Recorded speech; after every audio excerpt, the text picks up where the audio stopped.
अध्यात्म विज्ञान कोई धर्म या संप्रदाय नहीं है, ये स्पिरिचुअल साइंस है जो कुदरत के कानून पर आधारित है। ये विज्ञान पूरे ब्रह्मांड के सभी रहस्यों को उजागर करता है और जीवन के सभी पहलुओं को समझने के लिए एक नई दृष्टि देता है।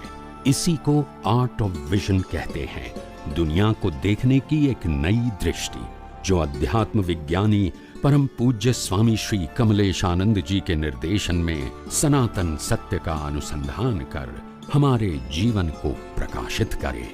जय सच्चिदानंद।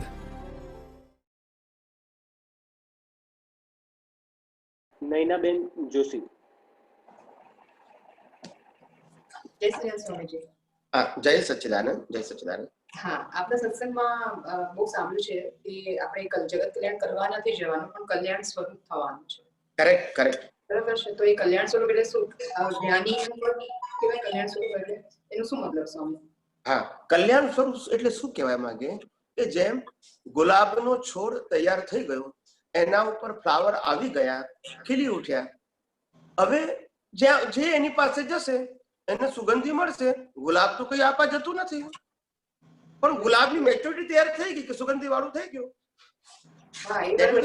કલ્યાણ સ્વરૂપ તમે પોતે કલ્યાણ સ્વરૂપ થઈ ગયા હોય, તમારી પાસે જે આવે એને તમે અકલ્યાણની વાત કરી શકો?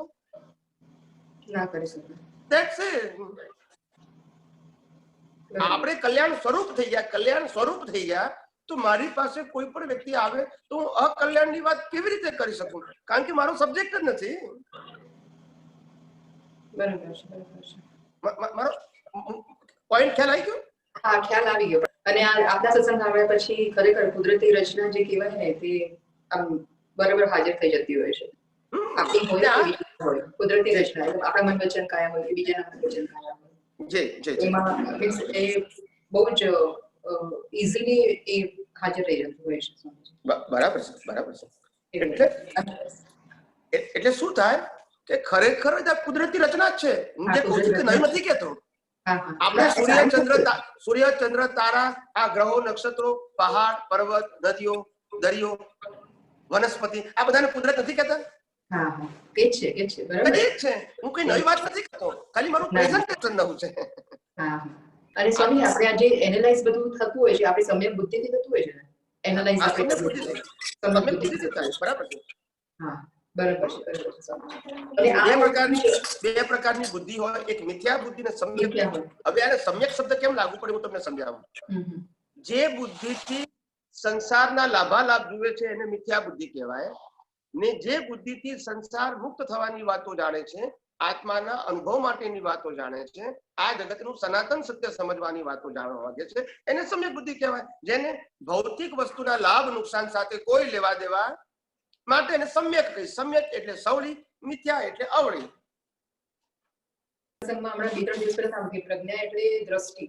આપણે જે કીધું હતું ને, જે દ્રષ્ટિ છે આપણી પ્રજ્ઞા છે। એટલે જો આપણા મોક્ષમાર્ગ તરફ હોય તો એ પ્રજ્ઞા છે, અને જો સંસારી તરફ હોય તો એ અજ્ઞા છે। એટલે કે અજ્ઞા અને પ્રજ્ઞા એ બે પ્રકારની દ્રષ્ટિ છે। હું કોણ છું એ જાણ્યા પછી તમને પ્રજ્ઞા કહેવાય, અને નતા જાણતા ત્યાં સુધી અજ્ઞા કહેવાય। અત્યારે અજ્ઞા અને પ્રજ્ઞા બે છે। શું કીધું? જતી નહીં, અજ્ઞા જતી નથી રહી, પણ તમારો ઉપયોગ શુદ્ધાત્મા પદમાં રહી અને જો આ જગતનું સનાતન સત્ય સમજવું છે તો પછી એને પ્રજ્ઞાનો ઉપયોગ કહેવાય। અને તમે શુદ્ધાત્માનો ઉપયોગ ચૂકી આ જગતના સનાતન સત્યને બાજુમાં મૂકી અને વ્યવહાર સત્યમાં ઊંડા ઉતરશો તો પછી એ અજ્ઞા થઈ જશે। બરાબર છે। અને સ્વામીજી, આપણે જે વ્યવસ્થિત શક્તિ કહેવાય તે આપણે આ કુદરતી કાનૂન, એને વ્યવસ્થિત શક્તિ આપણે કહી શકીએ। હા, એટલે વ્યવસ્થિત શક્તિમાં 3 વસ્તુ કીધું ને, કુદરત, કુદરતી કાનૂન અને કુદરતી રચના। આ ત્રણનું એક નામ વ્યવસ્થિત શક્તિ। અચ્છા, આ ત્રણેયનું કોમ્બિનેશન આપે કીધું કે વ્યવસ્થિત શક્તિ, કે પછી કુદરતી કાનૂનને આપણે સ્પેસિફિકલી વ્યવસ્થિત શક્તિ કહી શકીએ? ત્રણેય વસ્તુને, ત્રણેય વસ્તુ। વ્યવસ્થિત શક્તિ એટલે શું કે ભાઈ વ્યવસ્થિત શક્તિનો મતલબ શું કે આ દુનિયાનો સંચાલક, એનું નામ આપ્યું વ્યવસ્થિત શક્તિ। હા, બરાબર છે, સંચાલન એનાથી થાય છે। હા, હવે સંચાલક તરીકે કીધું તો સંચાલકમાં શું આવે તો કે પેલા 6 તત્વો આવે, પછી કાનૂન આવે, અને પછી અવસ્થા આવે। આ 3 ભેગું કરો તો જ તમને ખ્યાલ આવે કે આ દુનિયાનું સંચાલન કેવી રીતે થાય છે। બરાબર છે, બરાબર છે સ્વામી। સાયન્ટિફિકલી તમારે એક્સપ્લેન કરવું હોય તો આ 3 વસ્તુ કેવી જ પડે તો જ એને સાયન્ટિફિક કહેવાય। હા હા હા બરાબર છે. એટલે આ કુદરતી કાનૂન એટલે આપણું સ્થૂળ અને સૂક્ષ્મ જે આપ કહો છો તે સૂક્ષ્મ અને સ્થૂળ આવી જાય કોઝ ને ઇફેક્ટ. કુદરતી કાનૂનમાં બે પ્રકારના કાનૂન છે. એક કાનૂન નેચરલ નેચર છે અને એક અનનેચરલ નેચર. નેચરલ નેચર છે એમાં દિવસ રાત થાય છે એને પણ કુદરતી કાનૂન કહેવાય. દિવસ રાત, સૂર્ય, ચંદ્ર, તારા, ગ્રહો, નક્ષત્રો, ભરતી ઓટ, ખ્યાલ આવ્યો? ઉનાળો, શિયાળો, ચોમાસું, આ બધું, આ અર્થક્વેક થાય અને પછી આ શું કહેવાય કે આ નેચરલ ડિઝાસ્ટર બધું થતું હોય છે. આ બધું કુદરતી રચના છે. અને પ્લસ અનનેચરલ નેચરમાં કોઝની ઇફેક્ટ છે. આ બંને વસ્તુઓ કુદરતી કાનૂનથી કામ કરે છે. બરાબર. કોઈ વ્યક્તિના કાનૂનથી કામ થતું નથી. કોઈ ધર્મ કે ધર્મ ગુરુઓના કાનૂનથી કામ થતું નથી. અને કુદરતી કાનૂનને લઈને પછી આ કુદરતી રચના થાય છે, ઊભી થાય છે રિઝલ્ટ રૂપે. હા, અને પછી આપણે કીધું સૂક્ષ્મ જે છે એ કુદરત છે. આપણે એમ કીધું સૂક્ષ્મ કુદરત. કુદરત એટલે 6 તત્વો. 6 તત્વો. એ કુદરત. 6 તત્વોનું એક નામ, એનું નામ કુદરત. હા બરાબર. એનાથી બિયોન્ડ દુનિયા છે નહીં. આખી દુનિયા 6 તત્વોમાં સમાઈ ગઈ. હા બરાબર. બાકી બધી તો અવસ્થાઓ છે. હા હવે એકદમ ગેટ બેસી આપે સરસ એક્સપ્લેનેશન આપ્યું સ્વામીજી. સરસ. જય સચિદાનંદ સ્વામીજી.